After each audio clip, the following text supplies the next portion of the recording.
그런데요, 이재명 대표가 최근 힘을 주고 있는 건 이렇게 당내 싸움보다는 이른바 중도층을 선점하기 위한 우쿨릭인 것 같습니다.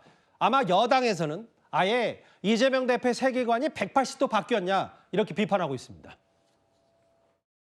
굴욕적인 강제동원 배상안이 이대로 강행되면 다음은 바로 한일 군수 지원 협정 체결이 기다리고 있고 그 뒤에는 한미일 군사동맹이 기다리고 있다고 생각됩니다. 그렇지 않습니까, 여러분?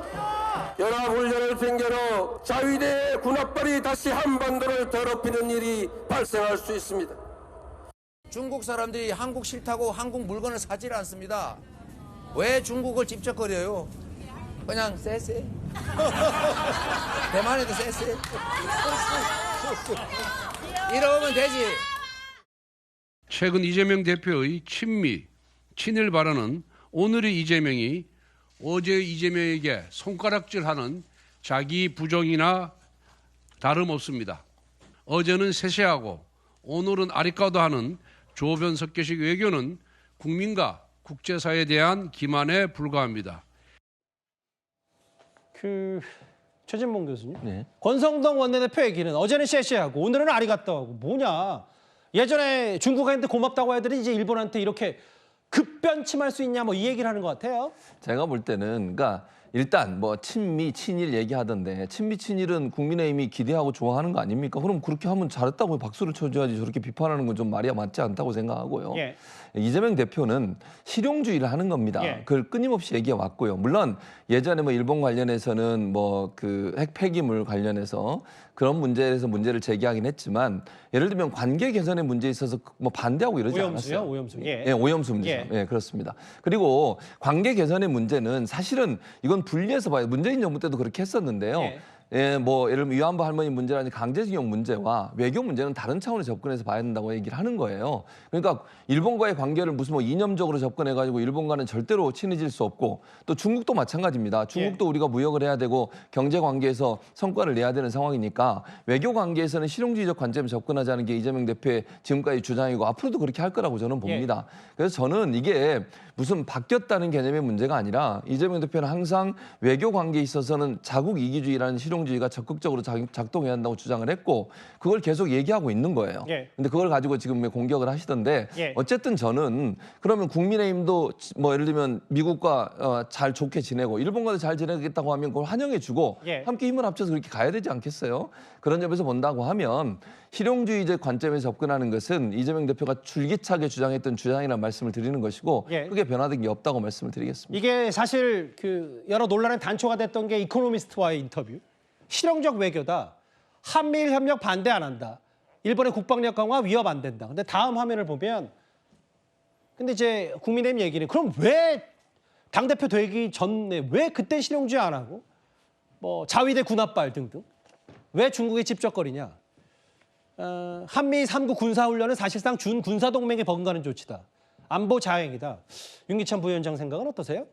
이제 실용주의라고 말씀을 하시려면 그래서 말씀이 바뀌었다라고 하시려면 그 당시 그 사이의 국제 정세가 변화됐어야 돼요. 예. 그 변화된 국제 정세에 맞게끔 내 그 외교적인 정책 기조도 변한 거다 이렇게 말씀하셔야 되는데 그 사전에 전제 조건에 대한 설명 없이 그냥 말씀만 바뀐 거예요. 또 하나는 자 국가에 대한 평가, 정서적 평가는 다 그럴 수 있어요. 그런데 그 정서적 평가에 따라서 국방 정책에 영향을 미치고 계시잖아요. 예를 들면 예. 지금 그 한미일 군사 훈련도 반대하고 계시잖아요. 이게 실용주의인가요?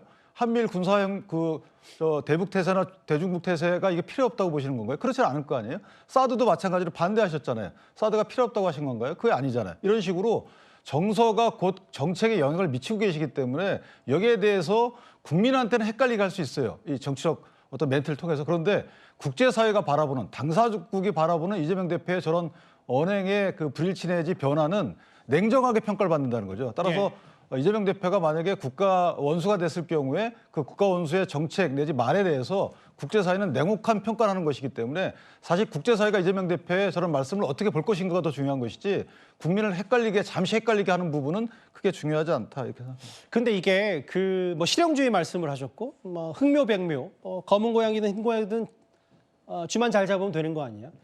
근데 이게 더 큰 논란일 수 있어요. 왜냐하면 그 당 내부에서 문재인 정부 때 도입된 주 52시간 근무제에 대해서 특히 반도체 사업장에 대해서 몰아서 일하기가 왜 안 되냐라에 할 말이 없더라라면서 이 반도체 특별법 토론에 대해서 마치 주 52시간 근무 예외 조항을 넣어야 된다라는 취지로도 알기 때문에 근데 이현정 의원님 네. 오늘 이것 때문에 민주당의 그 지지의 근간인 노동계에서 좀 반발이 있었다면서요?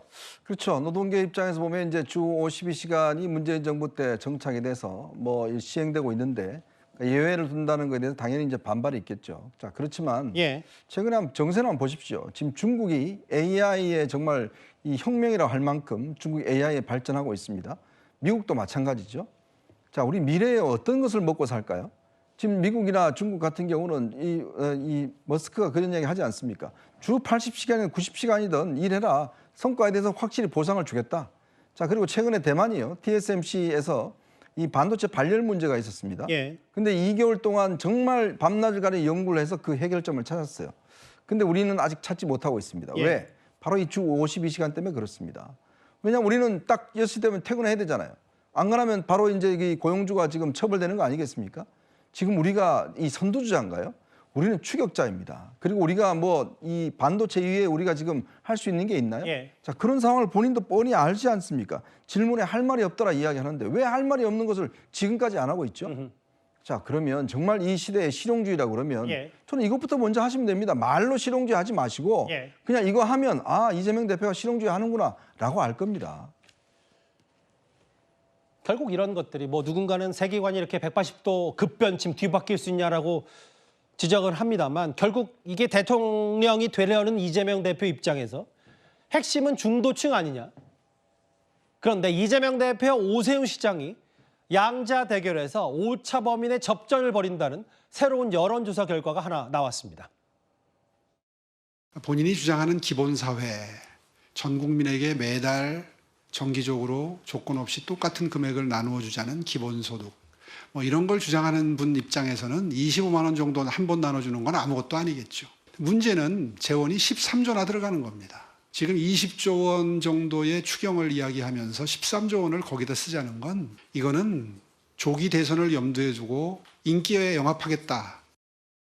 잘 아시겠지만 지난번 대선에서 우리가 0.73% 패배했던 원인은 서울입니다. 서울에서 졌습니다. 서울에서 이재명 졌다. 후보가. 그렇기 때문에 서울에서 이겨야만 이번 대선을 승리할 수 있어요. 오세훈 후보가 서울에서 더 유리할 수 있기 때문에 이건 우상호 개인 의견입니다. 네네네. 저로서는 오세훈 후보가 제일 경쟁력이 있다고 보죠.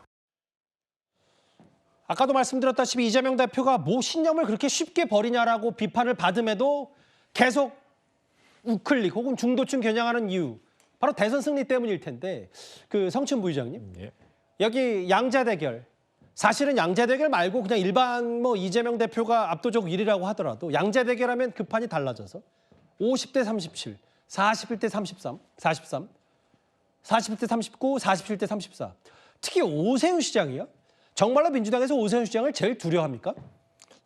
저는 우상호 전 의원의 의견에 동조하는 부분도 있긴 있습니다. 그러니까 서울이 중요하죠. 왜냐하면 2022년 대선 때 전체는 0.73% 차이였지만 예. 서울 지역은 5% 차이로 윤석열 후보가 앞섰거든요. 그리고 작년 총선 같은 경우는 민주당이 압도적으로 뭐 승리를 했지만 전체 서울 48개 지역구의 득표율을 다 합쳐보면 52대 46으로 민주당이 한 6% 정도 앞섰습니다. 그렇기 때문에 우상호 전 의원은 이 서울 지역의 득표의 중요성을 말하는데 아무래도 오세훈 시장이 서울시장을 4선 까지 했기 때문에 거기에서 좀 유리한 점이 있는 것 같다라고 말씀을 하신 것 같고 예. 다만 오세훈 시장이 또 이렇게 좀 유리하지 않겠냐 아니면 좀 양자 대결에서 좋게 나오는 거는 중도 확장성이 있는 후보 아니냐라는 요인인 것 같은데 예. 저는 조건이 있다고 생각합니다. 뭐냐면 오세훈 시장이 지금 다자 구도에서 김문수 장관이 1등으로 나오지 않습니까?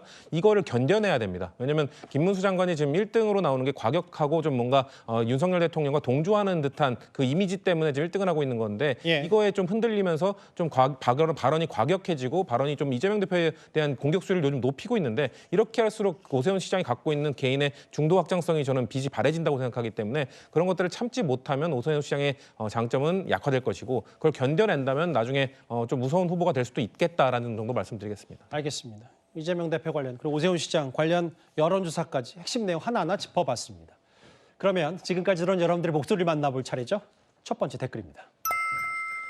헌법재판관도 아예 국민이 뽑아야 한다 이런 말씀을 해주셨네요. 예. 편향성 없는 법과 원칙을 지키는 판사는 없는 건가요? 라고 지적을 하셨어요. 부정선거 오명 벗도록 검증을 제대로 한번 합시다 라고 하셨어요. 또 볼까요? 일타 강사가 정치 선봉장에 섰다. 전환길 씨 말씀하신 듯하고요. 마지막 보겠습니다. 탄핵 국면에서는 지금 옳고 그름의 문제보다 누가 더 목소리 큰지 대결하는 것 같다. 알겠습니다. 댓글 5개 모두 이 탄핵 국면, 대통령 관련, 헌법재판소 탄핵 심판 관련이 있었던 것 같습니다. 댓글 5개 모두 감사드립니다.